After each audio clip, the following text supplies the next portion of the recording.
داستان کوتاه رستم و سهراب یکی از غم‌انگیزترین و مشهورترین داستان‌های شاهنامه فردوسی است. رستم، پهلوان نامی ایران، در سفر به سمنگان با تهمینه، دختر شاه سمنگان، آشنا شده و از او صاحب پسری به نام سهراب می شود. سهراب در کودکی از رستم جدا شده و در توران بزرگ می شود. او در جنگ با ایران، رستم را به چالش می کشد و در نهایت، بدون اینکه از هویت پدرش آگاه باشد، به دست رستم کشته می شود. این داستان، موضوعات مهمی مانند وظیفه، هویت و سرنوشت را به تصویر می کشد. داستان رستم و سهراب داستانی حماسی و غم‌انگیز است که در شاهنامه فردوسی حماسه ملی ایران به تصویر کشیده شده است. رستم، پهلوان نامدار ایران، در سفری به سمنگان با تهمینه، دختر شاه سمنگان، آشنا می شود و از او صاحب پسری به نام سهراب می شود. سهراب در کودکی از رستم جدا می شود و در توران بزرگ می شود. او در جنگ با ایران، رستم را به چالش می کشد و در نهایت، بدون اینکه از هویت پدرش آگاه باشد،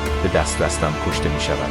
این داستان، موضوعات مهمی مانند وظیفه، هویت و سرنوشت را به تصویر می کشد. رستم در جنگ با سهراب، با وجود اینکه از هویت سهراب بی‌خبر است، در نبردی سخت و دشوار او را شکست می‌دهد و به قتل می‌رساند. اما پس از نبرد، رستم با دیدن مهره نشان خود بر بازوی سهراب، از هویت او آگاه می‌شود و از این کشف وحشتناک، غمگین و پشیمان می‌شود. این داستان یکی از غم‌انگیزترین و مشهورترین داستان‌های شاهنامه است که موضوعات مهمی مانند وظیفه، هویت و سرنوشت را به تصویر می‌کشد.